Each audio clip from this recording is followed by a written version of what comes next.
Hi ladies, how's it going? Checking back in. I wanted to see how you guys are doing with your nutrition habits and with your nutritional log.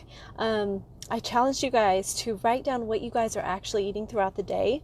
That way we can see what you're doing and build from there. So again, I know it might be super easy, super simple, but I need you to do it. I want you to do it. Don't be afraid to go back to the basics. You are not above going back to the basics. Get me that nutritional log. I'll take a look at it if you'd like. Otherwise, just be mindful, be looking at it, be checking in, be writing stuff down, write everything down.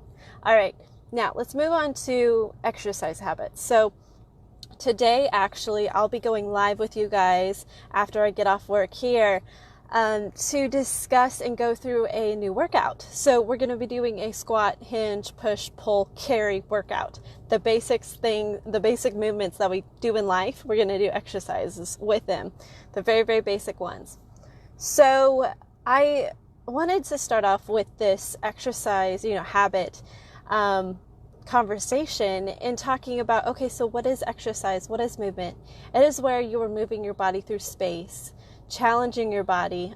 It doesn't have to be invigorating or viciously challenging all the time. It could be a simple walk. It could be a yoga practice. It could be a lift session. It could be a stretch session. It could be whatever you can fit into your day. It does not have to be an hour long. It doesn't have to be 2 hours long. It can be 15 to 20 minutes. It can be 30 minutes, whatever you can make fit in your day. Make it basic, and that way you can stick with it.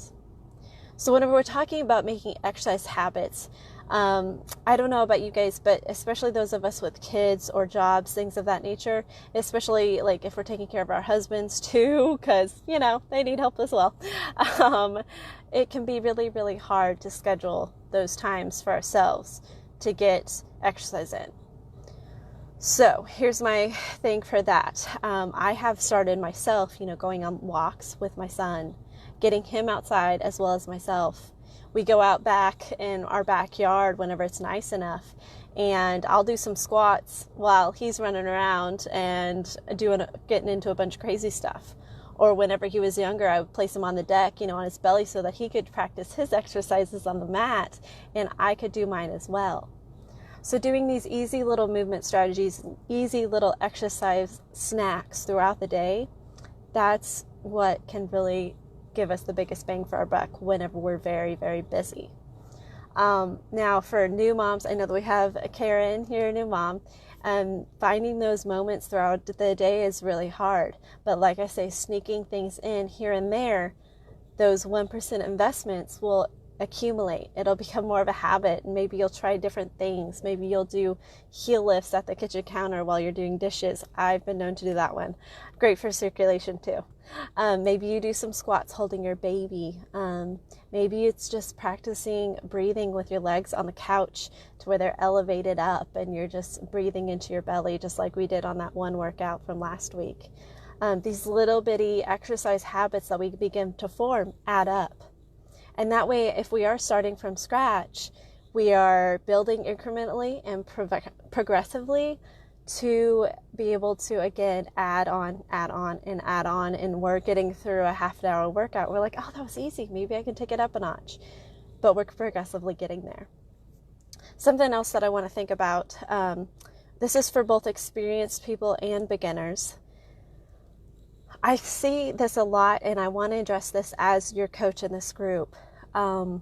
Overuse and overdoing is very, very rampant, especially during this time of resolution, of goal setting, and this push to better ourselves. We want to better ourselves, and that's wonderful, but sometimes too much of a good thing is not a good thing. So be mindful, progressively load your body. Don't do too much too soon. And also for those of you, I know we have a couple here that are veteran movers. I usually see those veteran movers coming to see me for injuries whenever they're doing too much of a good thing.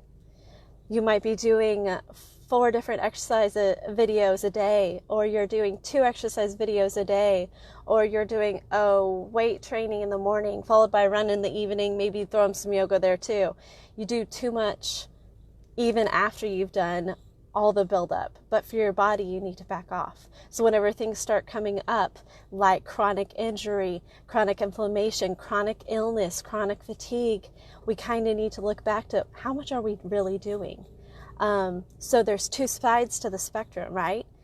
And sometimes we need to pull it back to the basics and be like, okay, what does my body actually need? I mean, I might be thinking it needs more than it actually needs, but what is my body telling me? Am I super fatigued? Am I getting chronic injuries that just keep coming back, won't go away? Am I starting to just notice a plateau maybe in my training, or these different factors that come into play? Maybe it's time to pull it back to the basics. Dive into what we actually need to be doing for our bodies, especially as we age in different phases of life. Our needs change. And I'm going to be doing a workshop here in Collinsville or Owasso over harnessing your superpower, discussing how to optimize your period cycle, your menstrual cycle, in order to exercise effectively and be more productive. But the same rules apply if we are doing too much of exercise. It's going to affect the entire body, and those little markers will start popping up for you. So I want to make sure that you understand that it's not a popular subject, and some people, they don't like me whenever I tell them that, but I'm being real with you guys. I am coaching you that you need to take a look at what you're doing if that's occurring. Okay, next up, so we've been talking about these movement strategies. We've been talking about exercise habits. Through these 9 weeks, I'm going to be giving you 9 different workouts. That does not mean that you do all 9 workouts in 1 week once you get all of them. That means you have 9 workouts to choose from. So, being able to add this variety in with your movement practice is beautiful. But again, be mindful. There's too much of a good thing. So be selective. And if I can help you with that, I will. But as you move past these 9 weeks, being mindful of A, there's too much of a good thing, but B, knowing, what serves your body best and starting to introduce these exercise snacks, these movement snacks into your everyday life. That's what's going to make lasting change. And what are we trying to do? We're trying to build habits. We have 66 days. So we want that lasting change that's going to be permanent and not just meh. About 80% of us drop out of our goals in February. So why don't we keep going and implementing those habits and sustaining those changes throughout the rest of the year? All right, you guys, so that's my challenge for you guys today. Take a look at how much you're moving. Maybe we need to up it. Maybe we need to decrease it. Pay attention to the body. Pay attention to what your body's telling you. Is it telling you, hey, I need a break? Or is it telling you, hey, I need to go outside more? What is it telling you? And if I can help you with that, please message me. I would be more than happy to continue this conversation. But that's something that you really, really need to focus on. And I'm looking forward to the workout today. I'm going to work out with you. It's going to be so good. So you better join us. I'm actually here at Collinsville High School. I'm working with some baseball players who have been working too hard, too much of a good thing, right? And I'm going to be rehabbing with them. So once I get done with that, should be around 3, 4 o'clock. I'll hop on here and we'll do a workout. All right, you guys have a wonderful Wednesday. Bye.